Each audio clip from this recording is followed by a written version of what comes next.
अस्सलाम वालेकुम व्यूअर्स, मैं हूं Sitara Nayab and welcome to my channel mothers guide.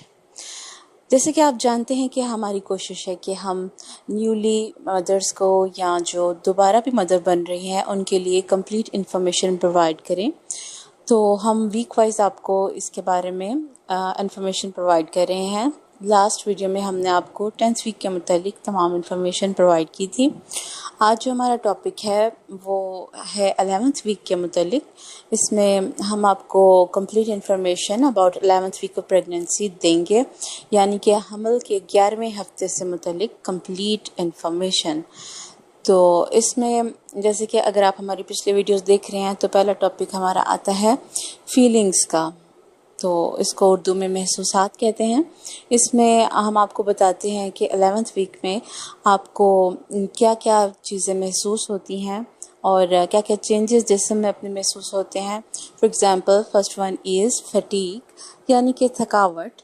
इसमें आपको सुबह उठने के साथ ही जिस्म में फ्रेशनेस की बजाय आपको थकावट महसूस होती है और ये एक साइन है कि आप प्रेग्नेंट हैं और ये आपका 11th वीक है। और चूँकि आपकी बॉडी में डाइजेस्टिव सिस्टम बिल्कुल चेंज हो गया होता है, तो इसकी वजह से इस किस्म की फटीग्स आपको महसूस करने पड़ते हैं। नौजिया जो कि आपको पिछले काफ़ी वीक्स में महसूस हो रहा था, यानी कि दिल का मतलाना, तो इस हफ्ते के बाद से काफ़ी हद तक आप इसको रिकवर कर लेंगे और आपकी जो भूख की कमी हो गई थी वो आपकी भूख वापस आ जाएगी और आप एक प्रॉपर वेट गेन करना शुरू कर देंगे। तो ये एक गुड न्यूज़ है कि नौजिया से आपकी जान छूट जाएगी। अगली जो फीलिंग है वो है गैस। तो चूँकि डाइजेस्टिव सिस्टम स्लो हो जाता है, इसकी वजह से जिसमें गैस पैदा हो जाती है, आपको पेट टाइट महसूस होता है और आपको ओवरफिल महसूस होता है, यानी कि ज़्यादा भरा हुआ लगता है। और ये सारा जो अमल दखल है वो स्लो डाइजेशन की वजह से है। और इसमें आप डायग्राम में भी देख सकते हैं कि इसमें एसिड लेवल आपको दिखाया गया है, इनर लाइनिंग दिखाई गई है।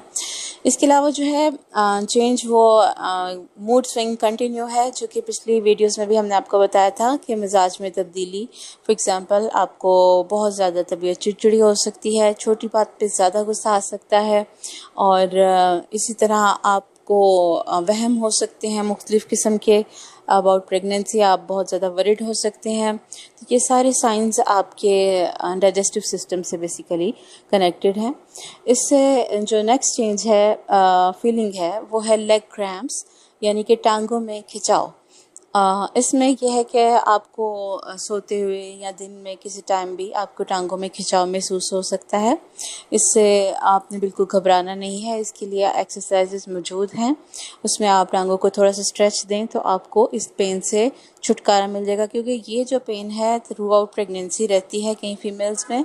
तो इसके लिए आप एक्सरसाइज ज़रूर करें। स्किन डार्कनिंग, ये जो चेंज है वो नया है। वो ये है कि आपके कुछ स्किन के पार्ट्स ब्लैक होना शुरू हो जाते हैं। इसमें निपल का एरिया हो जाएगा और आपकी बैली के ऊपर निशान पड़ सकते हैं, आपकी नेक एरिया के ऊपर ब्लैक लाइंस पड़ सकती हैं। तो ये सारी जो कलर चेंजिंग है ये प्रेगनेंसी से रिलेटेड हैं। तो इसमें आपने कोई दवाई नहीं खानी और कोई ब्लीच क्रीम नहीं यूज़ करनी। और इसके अलावा है वेजाइनल डिस्चार्ज। इसमें आपको पिछले वीक्स में भी आपने महसूस की होगी ये वाली प्रॉब्लम और ये कंटिन्यू रहेगी। इससे आपने घबराना नहीं है, क्योंकि ये बेसिकली आपकी सर्विक्स को स्ट्रेंथन करने के लिए होता है और ताकि वो लिक्विड उसमें मौजूद रहे और उसमें रगड़ ना पड़े, और ये आपके बेबी की प्रोटेक्शन के लिए होता है। कॉन्स्टिपेशन आप महसूस करते हैं, ये भी मैं आपको बता चुकी हूँ कि ये जो कब्ज़ है वो इस वजह से हो जाती है क्योंकि जब आपकी फूड प्रॉपर डाइजेस्ट नहीं होती तो आपका डाइजेस्टिव सिस्टम स्लो हो जाता है। इसकी वजह से आपको इसका सामना करना पड़ता है। और दूसरी रीज़न इसकी है वाटर एब्जॉर्प्शन। वाटर ज़्यादा जिस्म को चाहिए होता है और इस वजह से आपको इसका सामना करना पड़ता है। नेक्स्ट है हार्ट बर्न, यानी सीने में जलन। तो ये भी डाइजेस्टिव सिस्टम से ही रिलेटेड है। जब खाना प्रॉपर हजम नहीं होगा और आपको कॉन्स्टिपेशन होगी, पेट में गैस होगी, तो ये एक आपको महसूस होगा सीने में जलन। इसके लिए आपको ठंडा दूध छोटे छोटे सिप लेके पीना होगा, तो इससे आपको काफ़ी रिलीफ मिलेगा। और दूसरा ये कि आपको स्टमक खाली नहीं रखना, आपको छोटी छोटी मील्स लेनी होंगी। स्ट्रेंज स्मेल, आपको अजीबो गरीब किस्म की स्मेल्स आ सकती हैं जो आपने पहले सूंघी ना हो, और आपको जो किसी भी चीज़ की एग्जैक्ट स्मेल है वो बदली हुई महसूस भी हो सकती है।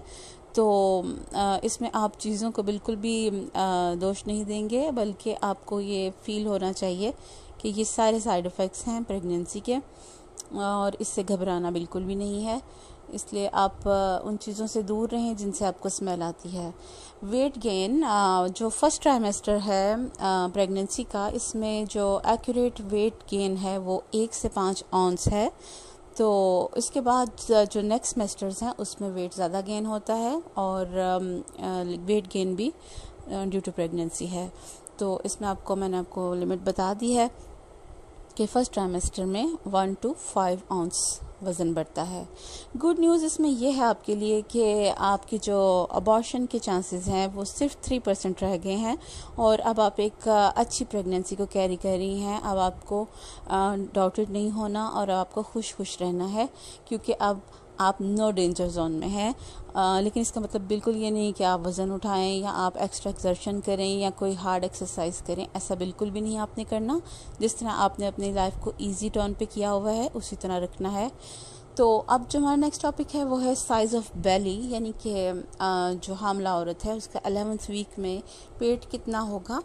तो आप इस फ़ोटो से देख सकते हैं कि थोड़ा सा पेट अपेयर होना शुरू हो गया है, और ये चूँकि यूट्रस का साइज़ इन्हांस हो जाता है, बढ़ जाता है, उसकी वजह से आपका ऑब्वियसली पेट का साइज़ भी बढ़ेगा। तो आप इस डायग्राम से अंदाज़ा लगा सकते हैं।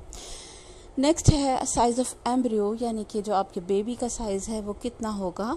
तो 11th वीक में जो अप्रॉक्सीमेटली साइज़ होता है आपके बेबी का, आप इस डायग्राम से देख सकते हैं। ये फिग है, यानी जिसको आप उर्दू में अंजीर कहते हैं, इसके साइज़ का तकरीबन होता है बेबी। अगर आपने लाइव नहीं देखा हुआ फिग को, और तो आपने यकीनन एप्रिकॉट को ज़रूर देखा होगा। इसमें आप अंदाज़ा कर सकते हैं कि एक एप्रिकॉट का जितना साइज़ होता है उतना ही एग्जैक्ट साइज़ तकरीबन आपके बेबी का होगा। थोड़ा बहुत कम ज़्यादा अकॉर्डिंग टू मदर्स हेल्थ हो सकता है। और जैसे कि हम आपको हैंड में भी दिखाते हैं कि आप फिंगर से और अपने पाल्म के हिसाब से देख सकते हैं कि बेबी का साइज़ कितना होगा। तो आप इसको देख सकते हैं कि इसमें प्रॉपर आपको बॉडी ऑर्गन्स दिख रहे हैं।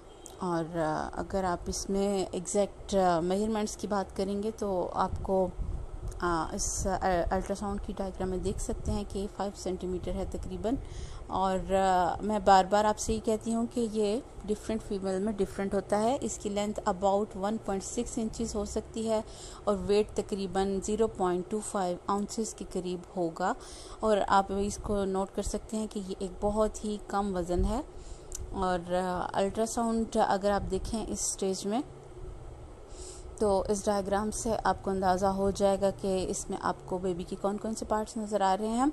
इसमें सबसे प्रोमिनेंट तो बेबी का हेड होता है, क्योंकि ये बॉडी का तकरीबन हाफ बॉडी के साइज़ जितना है उसका हेड होता है।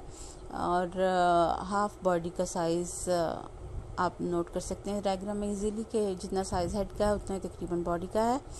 और इसमें आप अम्बिलिकल कॉर्ड को देख सकते हैं, प्लेसेंटा को देख सकते हैं, और बच्चे में आई हुई प्रोग्रेस को देख सकते हैं।